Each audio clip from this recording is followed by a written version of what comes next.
La carta a Timoteo, segunda carta a Timoteo, capítulo 3. ¿Amén? Y vamos a comenzar a leer desde el versículo 1. ¿Amén? Segunda carta de Timoteo, capítulo 3, y comenzamos desde el versículo 1. También debes saber esto, que en los últimos días vendrán tiempos peligrosos, porque habrá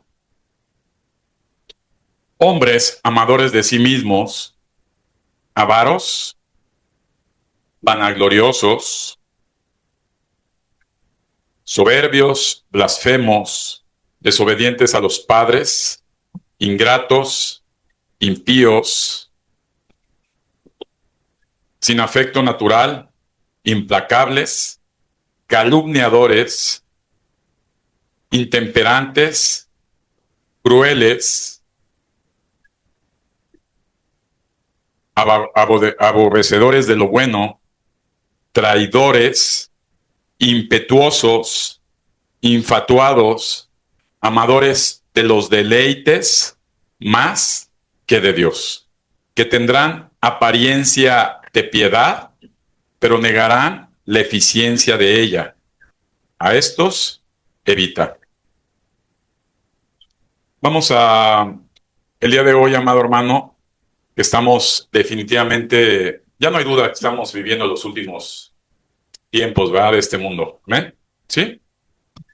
Y el día de hoy, el Espíritu Santo quiere que mostremos, amado hermano, lo que es una conversión real. Desafortunadamente, ¿verdad?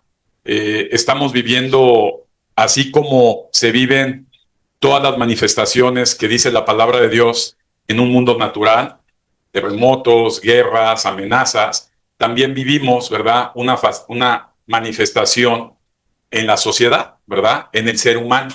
Entonces tenemos estas, ambas convergen, ¿verdad? Por un lado va a haber muerte, va a haber terremotos, va a haber maremotos, va a haber enfermedades, ¿verdad? Pero por otro lado, guerras, pero por otro lado, también hay una degradación del ser humano. Y esto habla precisamente de las características que según la palabra de Dios acabamos de describir, cómo se conduce la gente de estos tiempos en los que tú y yo estamos compartiendo un espacio. Amén. Quiero hablarles, amado hermano, de algo precioso que la Biblia habla de la conversión, ¿verdad? Y este proceso de la conversión, ¿verdad? Es algo importantísimo en estos tiempos. ¿Por qué? Porque desafortunadamente, como dice la palabra de Dios, ¿verdad? Hay muchos falsos hermanos, falsos pastores, ¿verdad? Que están conviviendo en estos momentos con la iglesia. Y esas personas, ¿verdad? Como dice la palabra de Dios, que por sus frutos serán identificados. Es decir, un árbol malo, ¿verdad? No puede dar frutos buenos y un árbol bueno no puede dar frutos malos.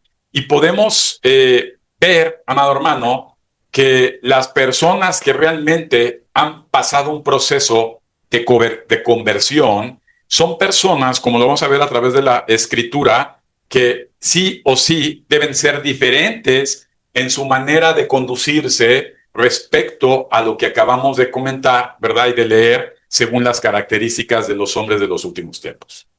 Es triste ver que hay personas que a día de hoy quieren llegar y congregarse en una iglesia. Eso no los hace hermanos, ¿verdad? Cuando sus mismas forma de proceder sigue siendo igual que los demás, ¿verdad? Amadores de sí mismo, egoístas, desleales, impetuosos, amadores de los placeres, en fin. Y el día de hoy vamos a profundizar esto que se llama conversión, ¿verdad? Porque la gente tiende a buscar los favores de Dios, ¿verdad? Lo comentaba con una persona la semana, es que si te das cuenta que la gente llega a las iglesias y dices que yo necesito congregar y cuando cuestionas por qué quieres congregarte, es que tengo muchos problemas. Es que tengo esta situación. Es que yo quiero, amado hermano, la palabra de Dios nos enseña, ¿va? Que a Jesús se le acercaron muchísimas personas con necesidades, ¿verdad? Algunos los sanaba, algunos les echaba fuera los demonios, algunos les daba de comer, ¿verdad? Algunos los restauraba, pero pocos de ellos, ¿verdad?, realmente se acercaban a Jesús por un verdadero proceso de cambio en sus vidas. Y el día de hoy, amado hermano, pues es importante conocer que para esto necesitamos, una vez que somos llamados, pasar en este proceso de salvación a la conversión. Qué importante es la conversión. Y vamos a empezar por definir conversión. La conversión es un cambio radical y profundo de dirección en la vida. Repito, ¿qué es conversión? Un cambio profundo. Dile a tu hermano, es un cambio profundo. ¿Verdad? ¿De qué? De uno mismo. Es decir, no podemos, ¿verdad?, ser conversos a Cristo, ¿verdad?, si no hay un cambio genuino y profundo en nuestra manera de proceder. ¿Ah? Y ahorita vamos a ver que para esto se necesita la fe, pero hay una fe falsa y una fe verdadera. Y tenemos que identificar que hay mucha gente que tiene fe, ¿verdad? ¿Cuál es la fe? Bueno, yo he visto últimamente que hay gente que tiene fe en sus equipos de fútbol. Es una fe ilógica. Si, oye, es que yo le tengo mucha fe, vas a ver, van a llegar a la final. Y digo, bueno, ¿basado en qué? ¿Verdad? No, pues es que yo lo sé, me han mostrado que sí pueden.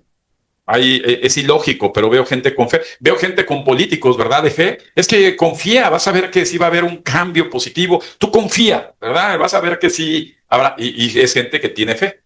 Hay gente que tiene fe en sí mismo, ¿verdad? Dice, tú confía en ti. ¿Ah? Échale ganas, no te detengas.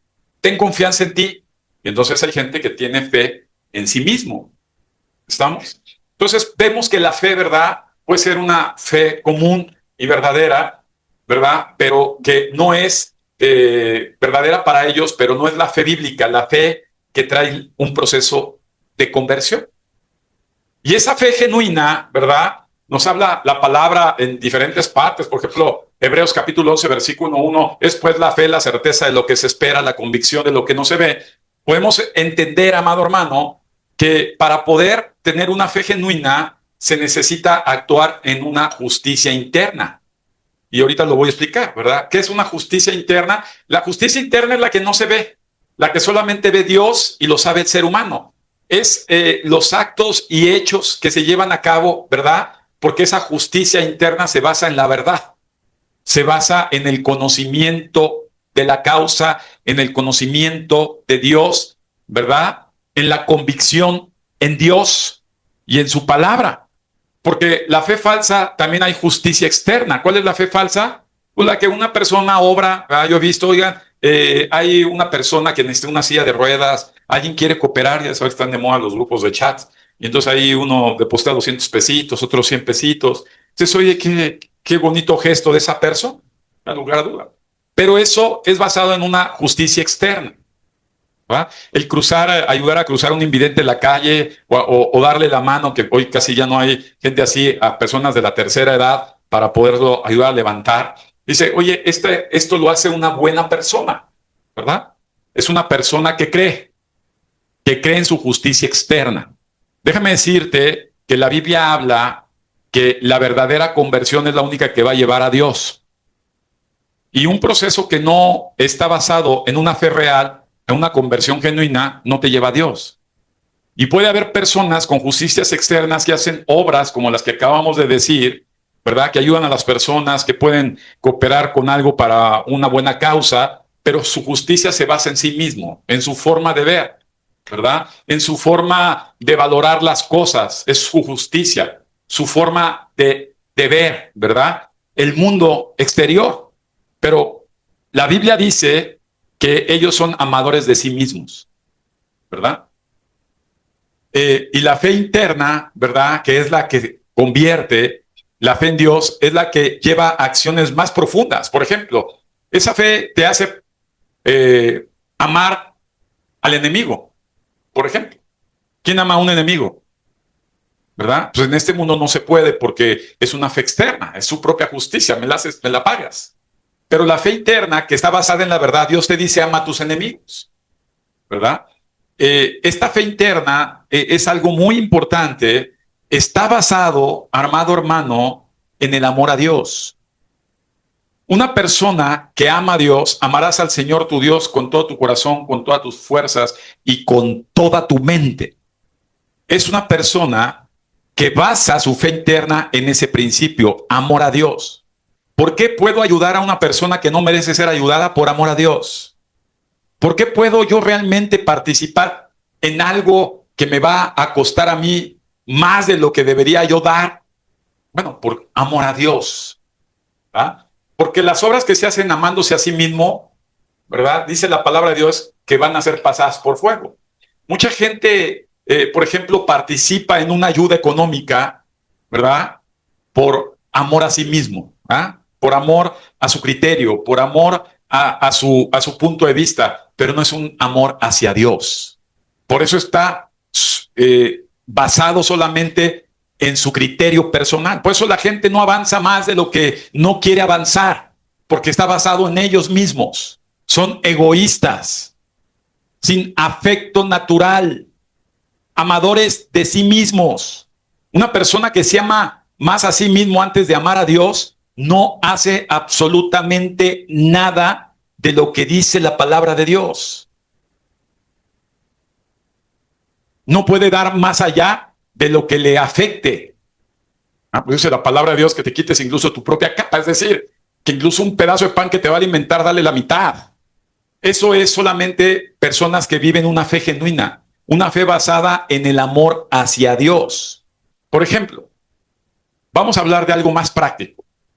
Y hablando de la iglesia, en teoría en las iglesias, ¿verdad? Va solamente gente que ama a Dios. En teoría debería de ser eso, porque la identificación entre la gente que va a la iglesia, la hermandad en la iglesia se basa en la misma confianza que tienen. ¿Cuál es? Hacia Dios. Pero desafortunadamente no toda la gente en las iglesias actúa de esa forma. Mucha gente actúa en función a sus propios intereses, en sus propios egoísmos, en amarse primeramente a ellos antes que a Dios.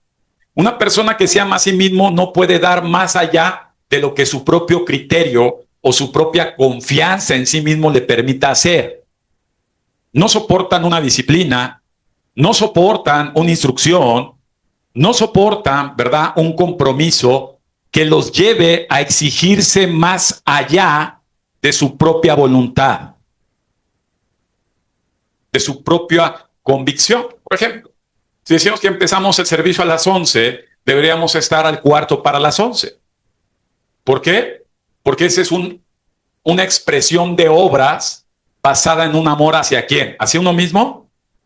Dile a tu hermano, escuchaste, hacia Dios. El llegar puntual es un amor hacia Dios, porque cuando eres impuntual es un amor a ti mismo, es un amor a tu egoísmo, es un amor a tu criterio. Quiero basar, por ejemplo, en el libro de los Hechos, ese pasaje que hemos hablado varias veces ya, de Ananías y Zafira. Está hablando un grupo de gente en teoría conversa, ya llamadas a Cristo. Y entonces es fuerte decir que una persona que quiso cooperar, ¿verdad?, con el ministerio, con Pedro, para seguir compartiendo el evangelio, y que vendió una propiedad, no dio el valor completo de la propiedad. Entonces, a un juicio humano, a una fe externa, fue un acto injusto de parte de Pedro o de Dios por haberles quitado la vida.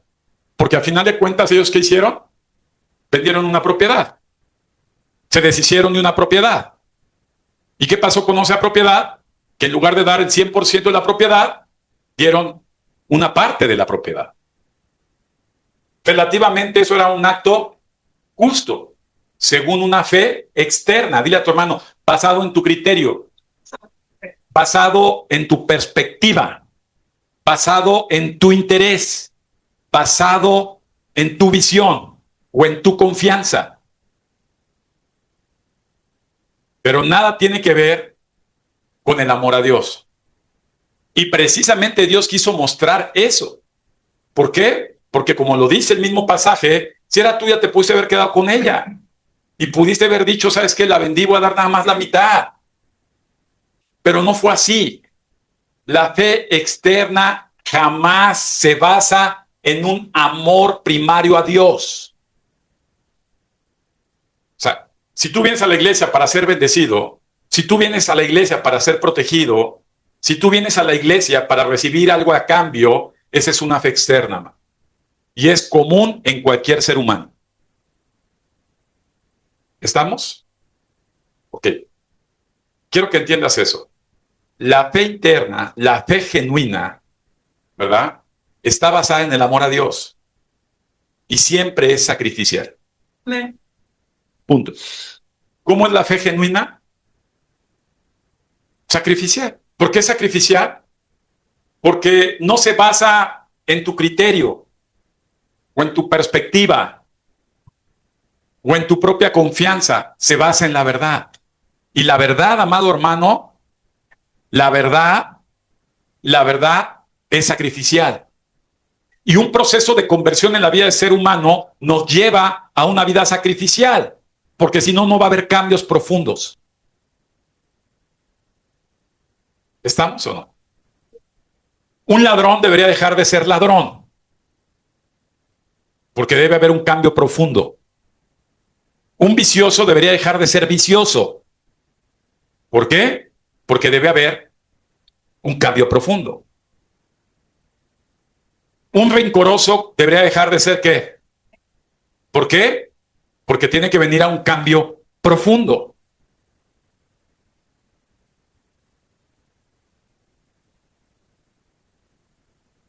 El gran problema que vive la iglesia de estos tiempos es la falta de conversión. O sea, la gente sigue buscando beneficios, pero no quiere convertirse. Y un corazón inconverso es el mismo corazón que tienen los demonios, porque los demonios también creen. Los demonios también tienen una fe, pero los demonios no son conversos, siguen siendo demonios y terminarán siendo demonios. ¿Amén? ¿Sí estamos o no? Bajo esta perspectiva, quiero nuevamente, ¿verdad?, volver a leer el comportamiento de una gente no conversa. De una gente no conversa, aunque se digan que tienen una religión cristiana. Últimamente hemos visto a famosos y políticos decir que son cristianos. Sí recuerdo, ¿no? Pero no son conversos. ¿Sí? ¿Por qué tenemos que hablar de este tema? Porque no hay tiempo. Porque Dios está invitando en esta generación a que la gente se convierta de corazón. Parece con Él. Dice la Biblia, la gente no convertida son personas, versículo 2 de 2 Timoteo 3, son personas que son amadores de sí mismos. A ver, primera característica, se aman más ellos mismos. No están dispuestos a dejar de amarse un poquito ellos por darle a otro.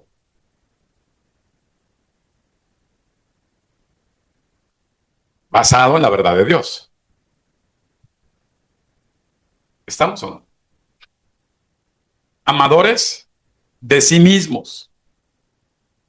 Fíjate qué segunda característica, y nuevamente vuelve a cruzar una característica con la que hablamos de Ananías y Zafira. ¿Cómo se tacharon Ananías y Zafira no dando la parte que habían acordado dar? Dile, avaros. ¿Cómo es la gente no conversa? Nada. Siempre es una gente que está basado su mente en lo tangible, en la fe que él puede controlar, que la persona puede controlar. Es que si yo doy más de esto no me va a alcanzar. Cuando la fe interna, basada en la palabra de Dios es, pues, ¿qué es la fe? La certeza de lo que se espera, estar convencido de lo que no estás viendo. Oye, si yo gano 10 pesos, no me puedo dar más de eso porque no me alcanza. Eso es una fe externa, basado en lo tangible, basado en lo que puedes ver, en lo que puedes tener. La fe interna no se basa en eso. Por eso la gente es avara en estos tiempos.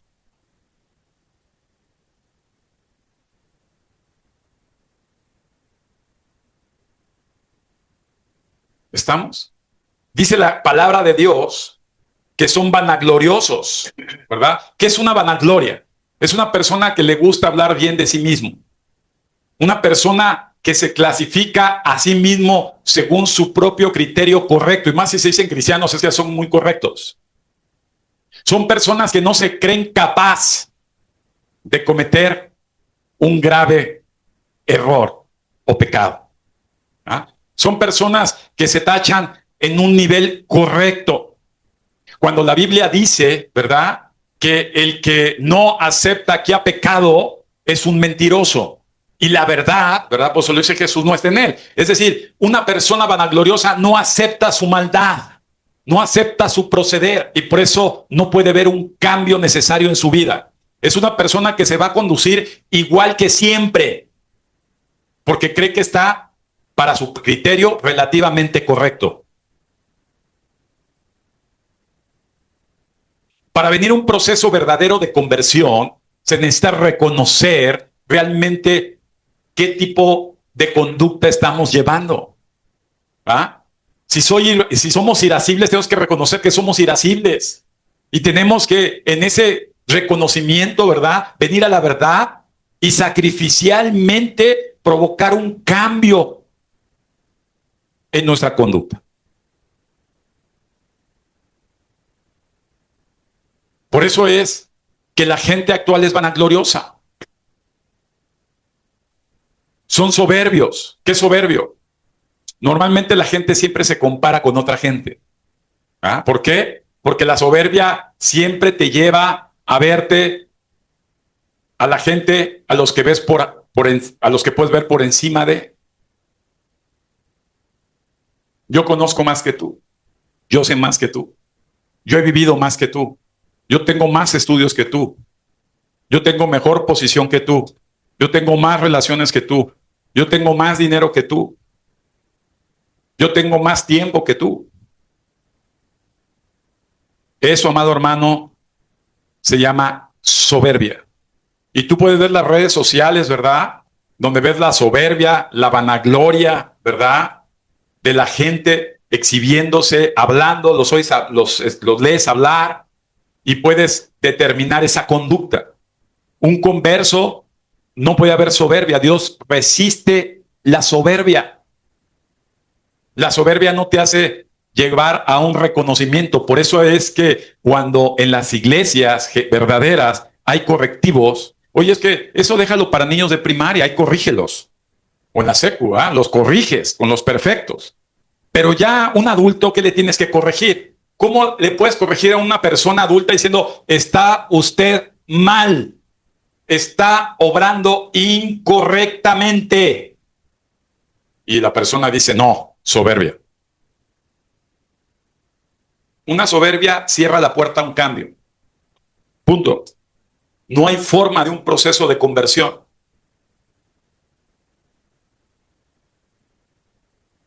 Hay soberbia. Dice la palabra de Dios que son blasfemos. Un blasfemo, ¿verdad?, no nada más es aquella persona que habla mal de Dios. Una persona blasfema es aquel que no ama a Dios. Porque el ser humano fue hecho para amar a Dios. Es su principio básico. Y una persona que no desea aprender a amar a Dios, que es su esencia, es un blasfemo. ¿Ah?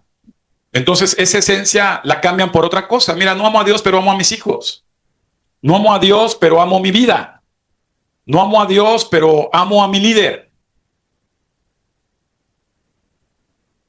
Amo a mi ídolo.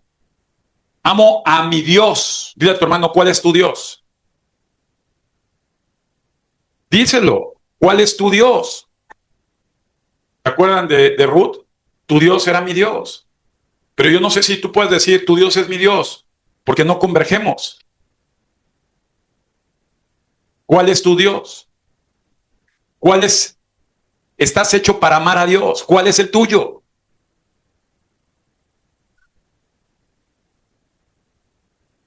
Porque los cristianos conversos se identifican en ese principio medular.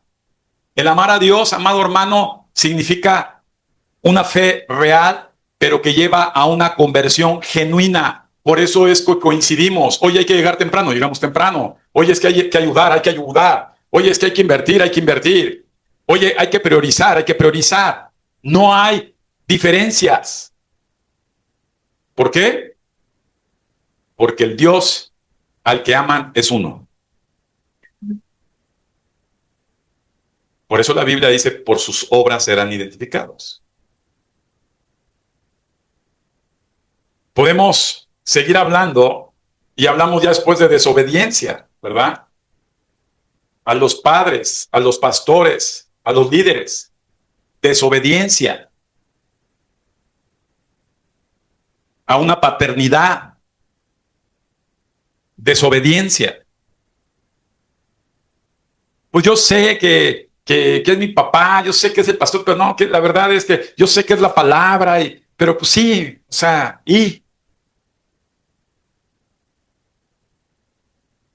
amado hermano, estudiemos la escritura. Por la desobediencia del pueblo de Israel, solamente de tantas personas que salieron de Egipto llegaron solo 2. Por ese principio, desobedecer a un líder, desobedecer a un padre, desobedecer a la verdad de Dios, desobedecer a Dios. No hay conversión.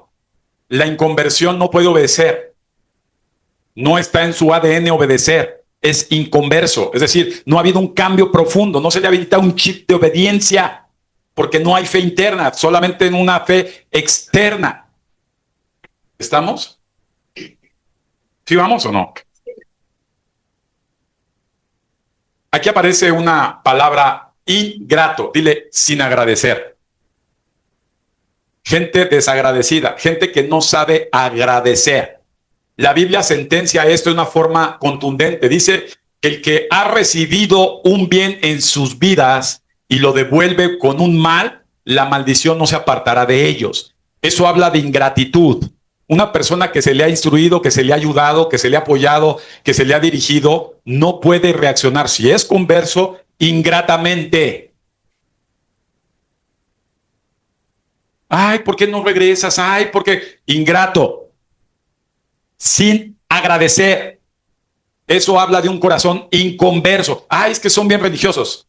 Se irán al infierno junto con los demonios, con la fe externa que los llevará lejos de Dios. Sin conversión. Sin conversión. ¿Se acuerdan de los leprosos? ¿Tenían un problema los leprosos?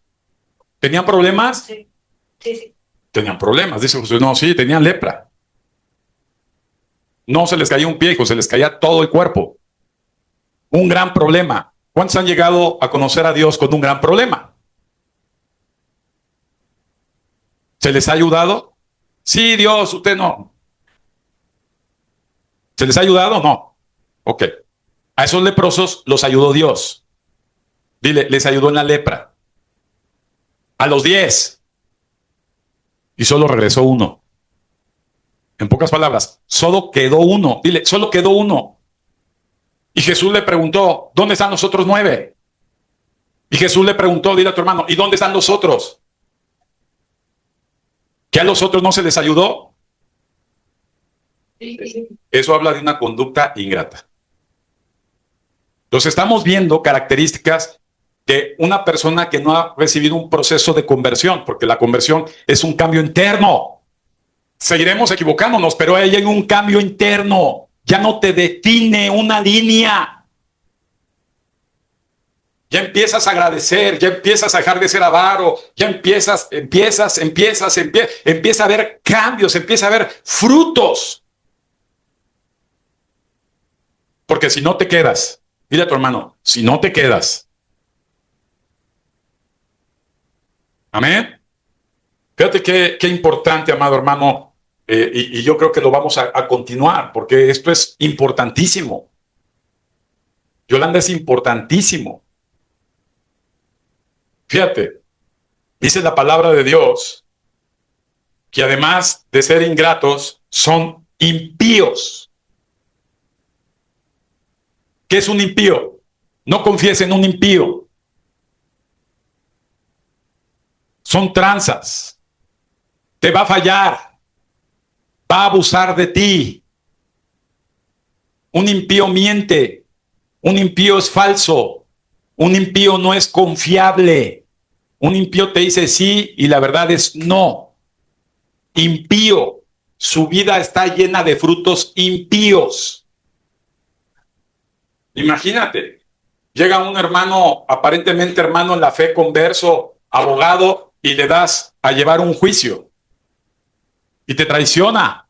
Es un acto impío, inconverso.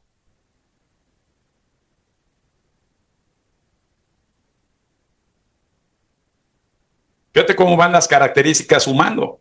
Porque esta es una suma, porque es una actitud que define un corazón inconverso. Ah, pero van a la iglesia. Sí, porque es una fe externa, es una fe basada en su necesidad de ellos, no en la verdad de Dios, que es sacrificial.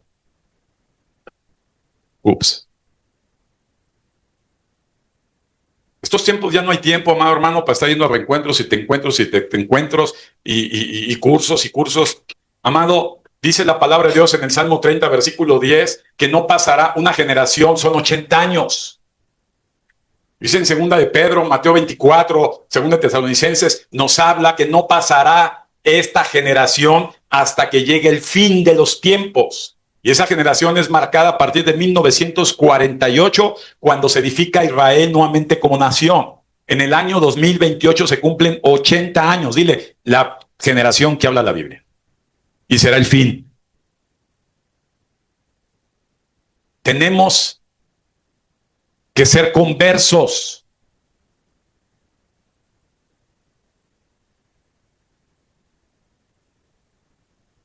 De corazón. Dice Jesús, se acercaban muchos. ¿Quién se acercaba a Jesús? Ay, todos los que les gustaba escuchar a Jesús. Por lo menos la Biblia habla de algunos de ellos 5,000. Únicamente hombres. Se acercó mucha gente a Jesús. Dile a tu hermano, no eres el único. Se acercan a escuchar la palabra de Dios. Se acercan a conocer de Jesús. Pero Jesús no se confiaba de ellos porque conocía su corazón. En pocas palabras, conocía su inconversión.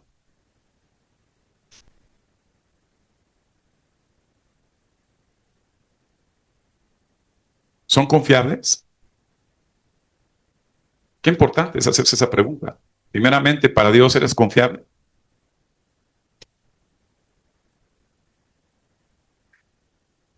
Dice la palabra de Dios que además son sin afecto natural. Hoy, amado hermano, a partir de los años que hemos tenido el ministerio, cada vez que hay una deserción, a mí me parte el corazón. Y Dios lo sabe, no tengo por qué decírselos. Me parte el corazón. Hay un dolor que no lo explico.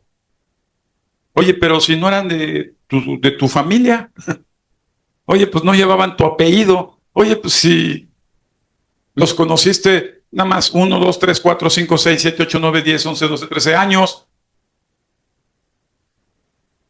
Dile a tu hermano, sin afecto natural. Son personas que no saben amar. Se aman a sí mismos, pero no saben amar a los demás. Sin afecto natural. Hoy se da mucho en las redes, ¿verdad? Está lleno de amor por todo lado, ¿ah? Sin afecto.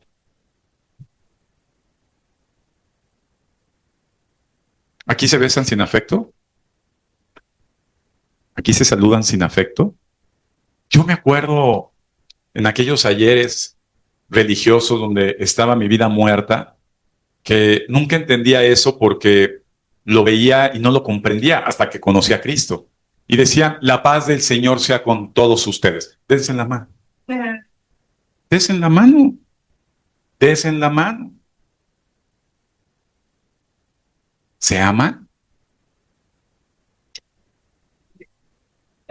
Sí, sí, sí se entiende la conversión genuina. La Biblia dice que el que ama a sus hijos o a sus padres no tienen nada por encima de los impíos, que se van a ir al infierno, porque ellos también aman, los asesinos aman a su familia. Los hijos de Dios son los que sí saben amar a los que no son de su propia casa.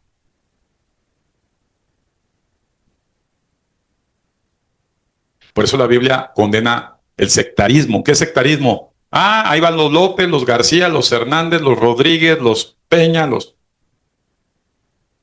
Porque debe haber una unidad, ¿verdad? Nos enseña Efesios, la unidad.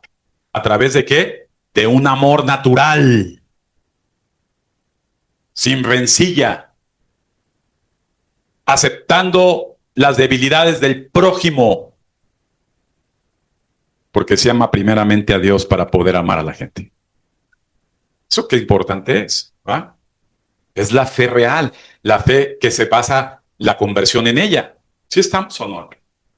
Sí, o está pesadón. Yo sé que es un tema pesado porque estamos hablando de una columna vertebral. Esto lo puedes comprender a través de muchos años, pero ya no hay tiempo. Me decía Marco, te tocó, así que es express. Un curso de revalorización express. Y los que llevan años ya dejen de perder el tiempo. Es real lo que estoy hablando.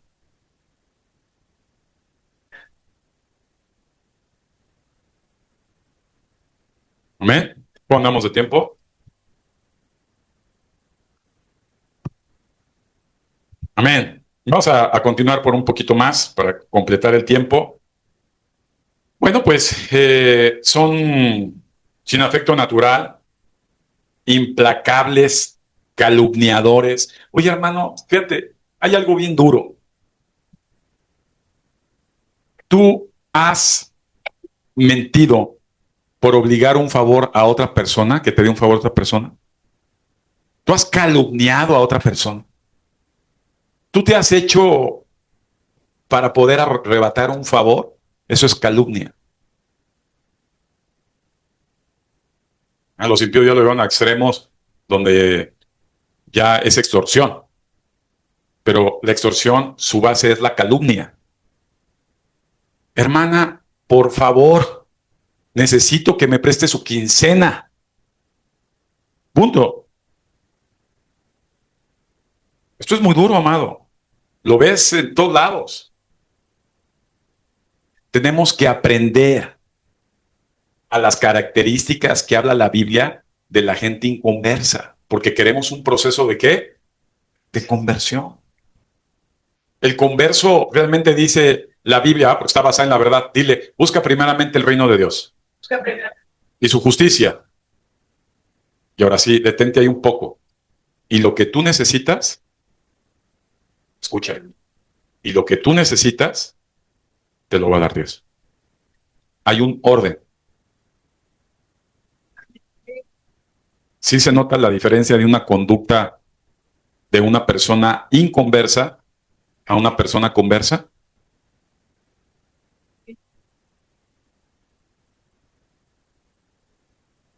Dice la Biblia. Qué hermoso decir. ¿Dónde dice? En la Biblia. Dice, son crueles y aborrecedores de lo bueno. ¿Qué es lo bueno? Dile a tu hermano, bueno es conocer la verdad de Dios y alinear tu vida a ella. Eso es bueno. Eso es agradable y eso es perfecto. Todo lo que no está ahí no es bueno. Por eso Dios dice, no hay nadie bueno. Porque la gente debemos aprender a alinear nuestra vida a la verdad de Dios para que sea bueno. Cualquier acción que tú vas a hacer, alínealo a lo que dice Dios. Y entonces es una acción buena, basada en lo que dice Dios, no en lo que crees tú.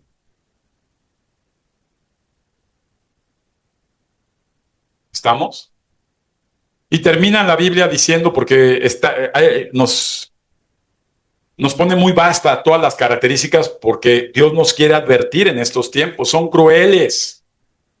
No han visto tanta crueldad, amados. Por ejemplo, una persona que maltrata a un animal es una persona cruel. Una persona que abusa de otra persona es una persona cruel.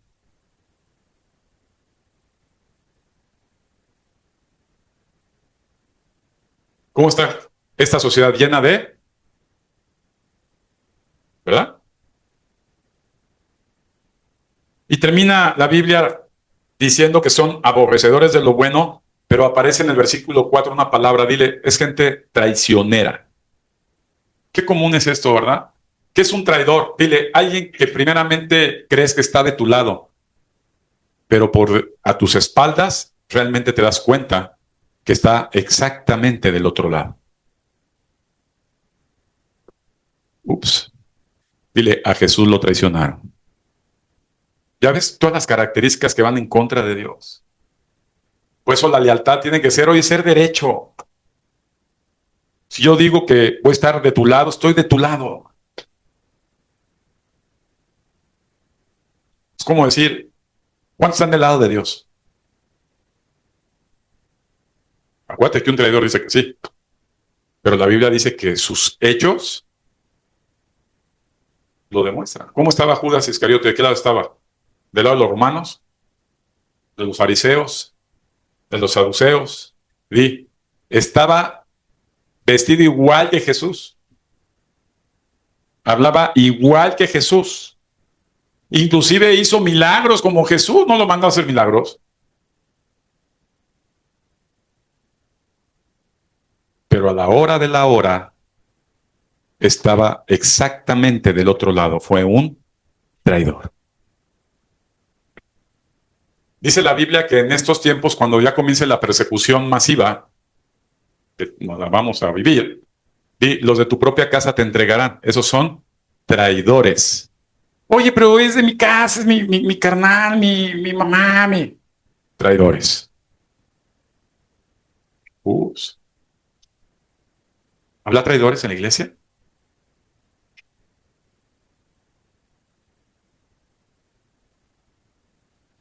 Me gusta mucho mencionar un chiste que aprendí hace muchos años que llegaban, que está de moda eso, llegó gente a una congregación con armas largas, ¿no? Y se mete a la congregación. Y dice, a ver, ¿quién es el pastor? Pues fulanito. Usted habla de Dios, sí. Usted ama a Dios, pues lo enseño, sí. ¿Quiénes siguen al pastor las enseñanzas igual que él? Varios, no, yo no, yo nada más vine aquí de casualidad. Sálganse los que no son. Se salían. Ya que salió más de la mitad de la iglesia, guardaron sus armas, o así vamos a alabar a Dios. Porque así es el traidor. Es conveniencia.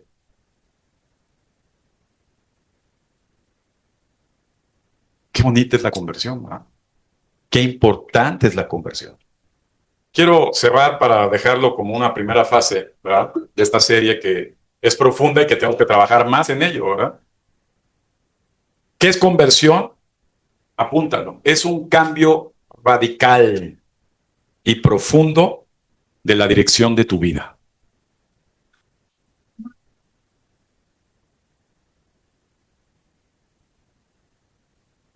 Repito, es un cambio radical y profundo de la dirección de tu vida. En pocas palabras, amado. Ya no puedes ser la misma persona que fuiste. O no hay conversión. Ay, mira, es el mismo de siempre, nada más que es más amable, ¿no, hermano? Pero es un desgraciado, es un traidor, es un calumniador, es un tranza. Oye, tan buena gente, ¿verdad? Esa persona que vino a la iglesia, tan buena gente. ¿Te acuerdas de esos hermanos que vieron qué buena gente era? Ay, sí, pastor, bien buena gente. Y se fueron igual. ¿Sí está claro? Dile a tu hermano, alégrate porque Dios te habla. Si no te hablara Dios, entonces no le importas. Como que siempre queremos caricias, como los gatitos o los perritos. Yo a veces sí le toca, le tengo que dar sus apes. Pero Dios me ha mostrado que en un animal que no tiene raciocinio, en una naturaleza animal, Dios pone en él ejemplos de gratitud, lo cual no hay en un ser racional. Fíjate qué duro. Por eso es que hoy hay amor, hay padres perrunos, porque sus carencias en las relaciones humanas racionales, donde les marcan el alto, ¿ah? Donde le das tu punto de vista, tu criterio y le pones tus límites, a ella no les gusta. Imagínate un día se pare yo y me diga, no, ya no hagas esto, amor. No lo va a hacer. Pero un racional sí. Por eso Dios en el profeta hizo que hablara un burro. Para que entendamos, amado hermano, que todo tiene un límite. Y la vida en este mundo ya está cercano a su límite.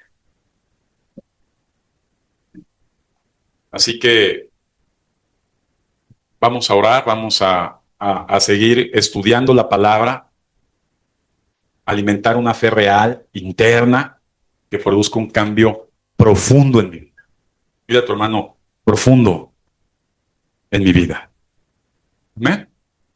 ¿Están contentos? Sí. ¿Sí están contentos? Amén. Recuerda, amado, aunque andes en valle de sombra de muerte, dile a tu hermano, no temas. ¿Qué viene? Valle de sombras y de muerte. Dile a tu hermano, ay, te espantó la alarmita esa. No temas. Dile, no temas. Aunque ande en valle de muerte de sombra, no temas, porque el Señor tu Dios, ¿qué hará? Estará contigo. Amén.